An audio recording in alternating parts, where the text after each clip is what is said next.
For today's video mga kayamin, dito tayo sa GS Farm. GS Farm is ano to, sister company ata ng Matutinas, or ito ay yung talagang main ng ano ng Matutinas, yung main building nila dito, located sa ano to, Urdaneta din. Ayan, so kinuha tayong mag-makeup ng ni Kuya Jun Simio, yan taga Urdanetang designer at mananahi yan. So mga gusto pong magpatay ng mga wedding gown, mga pang maids, yan. Pwede niyo siyang kontakin, yan. Taga Urdaneta din po siya. Yan, siya ang kumuha sa akin para make-upan ng ating bride for today's video. So ang set upper naman nitong ating entrance is si Cindy. Kontakin niyo naman si Salis Catering all the way from Villasis, Pangasinan. Si Ninang, siya ang owner ng catering nung may kontrata naman tong ating entrance. So ang ganda-ganda.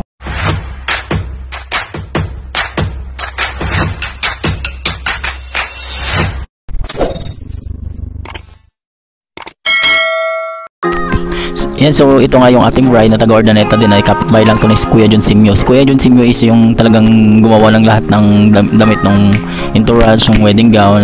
Magaling siya talaga sa mga pananahi. So kung gusto niyo siyang kung gusto niyo siyang kontakin niya, ilalagay ko yung link sa kanya dito sa aking dito sa aking bio, yan, para ma-contact niyo siya if ever gusto niyo patahin ng bagong wedding gown, patahin ng mga pang-divo, pang entourage yan.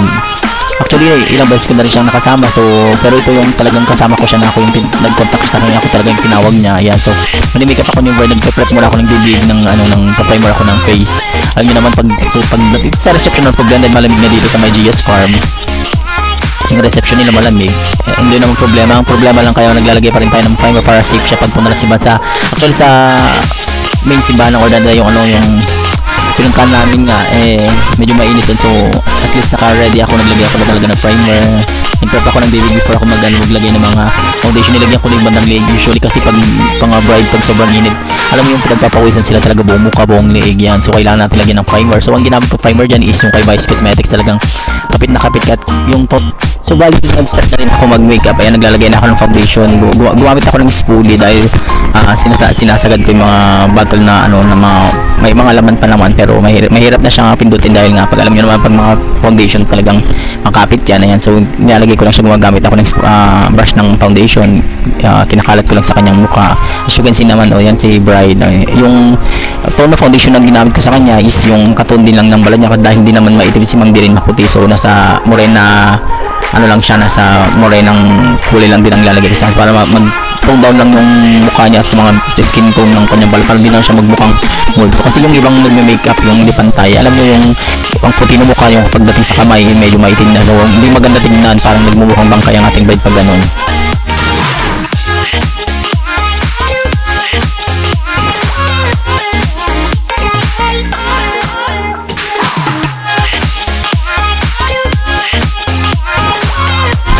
So after ko siyang na-makeupan niya, nag-hair doon ako dahil nga photoshoot mo to morning to lang, photoshoot muna. Yan, as you can see, nakaupo siyang ganyan. Then i-curl ko lang yung, i-wave lang natin yung kanyang hair dahil di nga ganun kahawa yung hair ni Madam.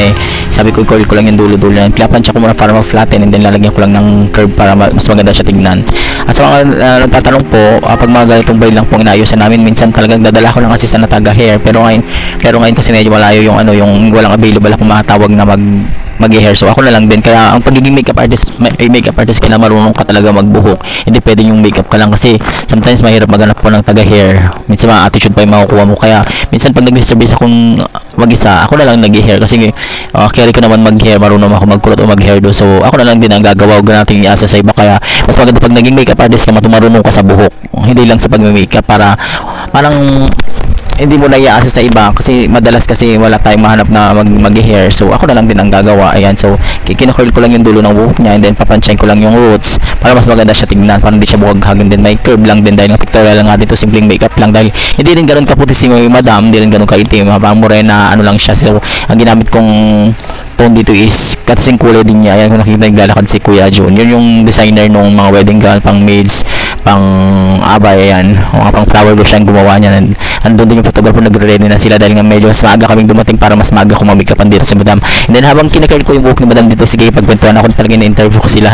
Alos pati kahit si Grom nung inayusan, hindi ko nga lang din na video dahil nga medyo nagmamadali kami, dahil ang nangyari dito guys, isukasan na to is maaga kami dumating. So supposed to be maayusan namin yung mga maids ng mas maaga, kaso nauna yung bride na dumating, then mag-8 na nung dumating yung mga maids, kaya kami na naman nag-adjust, kaya medyo natagalan kami dahil nga supposed to be maayusan sila before 9 para mapictorialan sila lahat, kaso hindi puro late talaga yung mga maids. Minsan kasi sa kasal talaga ang nagkakaroon ng conflict sa schedule, hindi sa schedule, sa oras, kung anong sinabi ng bride natin dapat sundin natin, dahil nga kaming mga makeup artists ang naiipit sa oras, kami tuloy nag-adjust na nagmamadali kami lagi dahil pag gano'n ang nangyari. Minsan kasi magulo pag hindi na briefing o hindi na kausap ng mabuting mga magiging abay, magiging flower girl, mas lalo tayo tayong oras at magpipictorial pag umagang ganyan.